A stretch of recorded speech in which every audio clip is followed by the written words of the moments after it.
আসসালামু আলাইকুম বন্ধুরা, আজকে আপনাদেরকে দেখাবো কেসলি ব্লাউজ কাটিং। বন্ধুরা, এই ব্লাউজটি সাধারণত মেয়েরা মেক্সির ভিতরে পরে। এই ব্লাউজটি খুবই সুন্দর। ভিডিওটি শুরু থেকে শেষ পর্যন্ত দেখেন, তাহলে এই ব্লাউজটি কাটিং খুব সহজেই আপনারা বাসায় বসে এরকম ব্লাউজ কাটিং করে নিতে পারবেন। তো চলুন ব্লাউজটি কাটিং করে দেখাই। বন্ধুরা, প্রথমে কাপড়টিকে ওপেন করে নিতে হবে। তাই তো আমার কাপড় রয়েছে 10 গিরা পরিমাণ। এই 10 গিরা কাপড় দিয়ে হাতা ছাড়া একটি কেসলি ব্লাউজ কাটিং করে দেখাবো। তাহলে দেখুন, প্রথমে কাপড়টিকে এরকমভাবে ওপেন করে নিতে হবে, সিঙ্গেল পার্ট করে নেওয়ার পরে এই কাপড়টাকে এরকম করে একটা ভাঁজ করে নিতে হবে। তাহলে ব্লাউজের ভাঁজটি কীভাবে করতে হবে, আপনার যতটুকু বডি রয়েছে বডিকে 4 ভাগ করে 1 ভাগের উপরে এই ভাঁজটি করে নিতে হবে।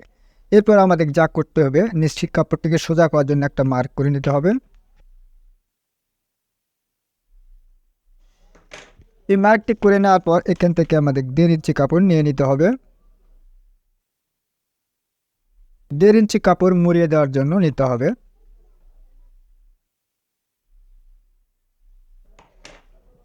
এরপরে আমাদের যা করতে হবে, ঝুলের মাপ নিতে হবে। সাধারণত যেসব ব্লাউজ হয় সেসব ব্লাউজ কিন্তু ঝুল বড় হয়, এই ব্লাউজটির ঝুল হবে ছোট। আমার এই ব্লাউজটির ঝুল আমি নেব 11.5 ইঞ্চি। এইভাবে 11.5তে ফিতাটি রাখতে হবে। এরপরে এখানে একটা মার্ক করে নিতে হবে এবং সেলাই মার্জিন আরও 1/2 ইঞ্চি নিয়ে নিতে হবে। নেওয়ার পরে উপরে দাগ থেকে মার্কটি করে নিতে হবে। এই মার্কটি করে নেওয়ার পর এখন নিতে হবে আমাদের শোল্ডারের মাপ। শোল্ডারের মাপ ব্লাউজের যেভাবে আমরা শোল্ডার দিই তার চাইতে অন্তত 1 ইঞ্চি শর্ট করে নিতে হবে। তাহলে আমার এটা 37 ইঞ্চি বডি, এর জন্য আমি 6.25 ইঞ্চিতে শোল্ডার দেব। এখানেও আমি 6.25 নেব মার্কটি সোজা করার জন্য। নিয়ে মার্কটা সোজা করে নেব।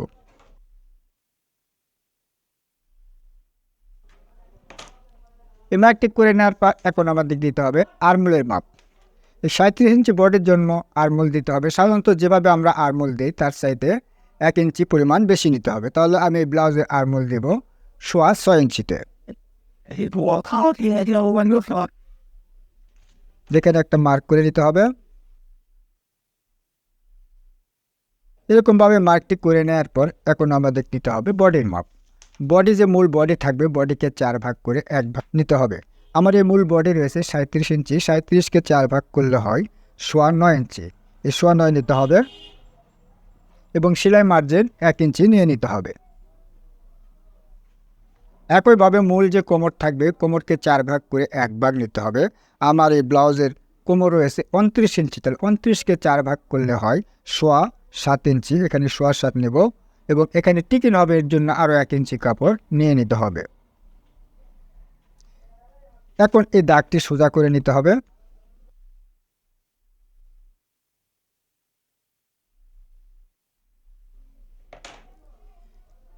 এই দাগটি করে নেওয়ার পর এখন আমাদের আর্মহোলের রাউন্ড দিতে হবে। আর্মহোলের রাউন্ডটা কীভাবে দিতে হবে দেখুন, এই ব্লাউজে কিন্তু আমাদের তালিপাট হবে না।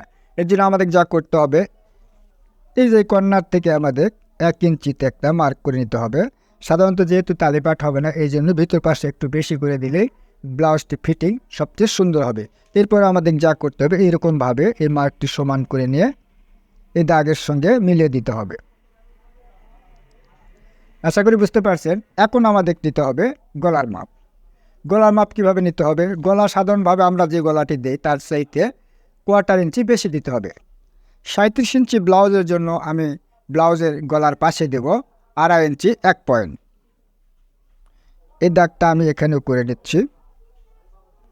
নেওয়ার পরে দাগটা সমান করে নিতে হবে।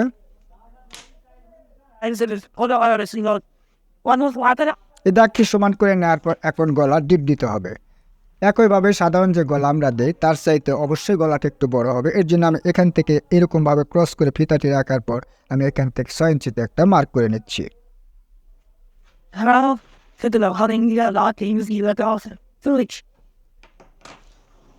এরপরে আমাদের গলা দিতে হবে। গলার যার যেমন রুচি সেভাবে করে নেবেন। আমি এটাকে গোল গলা দেবো, এর জন্য আমি গোল রাউন্ড করে মার্ক করে নিচ্ছি।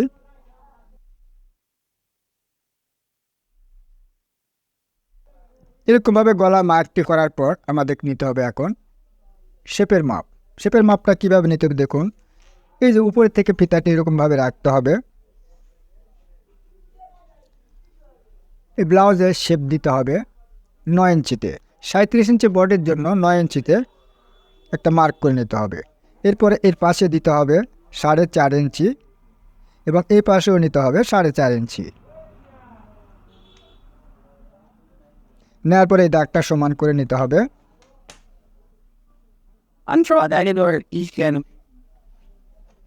এখন দেখুন এটা কিন্তু আমাদের মিডল পয়েন্ট, তাই না?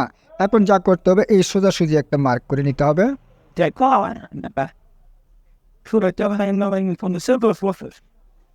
এই দাগটি করে নেওয়ার পর এখন আমাদের যা করতে হবে এখান থেকে একটা মাপ করে নিতে হবে।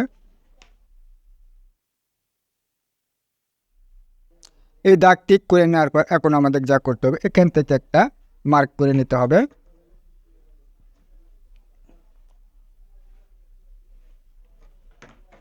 ঠিক এরকমভাবে মার্ক ঠিক করে নেওয়ার পর দেখুন এটা কিন্তু আমাদের মিডল পয়েন্ট, তাই না?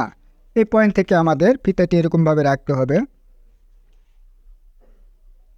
চতুর্পাশে 1.5 ইঞ্চি করে একটা মার্ক করে নিতে হবে। এরকমভাবে মিডল পয়েন্ট থেকে চতুর্পাশে 1.5 ইঞ্চি করে একটা মার্ক করে নিতে হবে।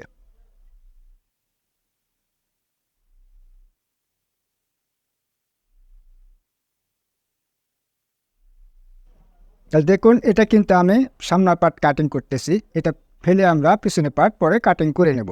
তাহলে দেখুন এই পর্যায়ে কিন্তু আমাদের এই মার্কটি হয়ে গেল। এখন এটাকে কেটে নিতে হবে।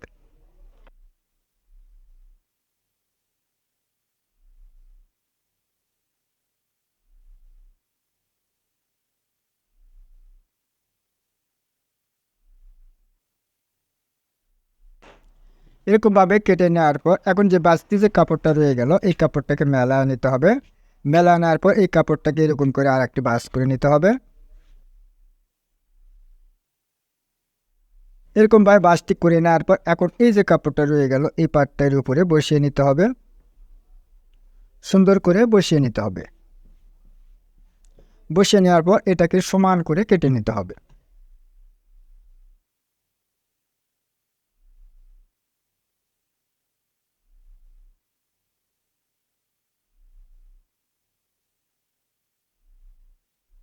ঠিক এরকমভাবে একইভাবে আমাদের সামনা পার্ট এবং পেছনে পার্ট দুটি পার্টে কিন্তু আমাদের কাটা হয়ে গেল। বন্ধুরা ভিডিওটি কেমন হলো অবশ্যই কমেন্ট করে জানাবেন। আর ভিডিওটি ভালো লাগলে অবশ্যই লাইক দিতে ভুলবেন না। আর চ্যানেল নতুন হয়ে থাকলে চ্যানেলটিকে সাবস্ক্রাইব করে পাশে থাকা বেল বাটনটি অন করে দেন। বন্ধুরা ভিডিওটি আজ এ পর্যন্তই। আল্লাহ হাফেজ।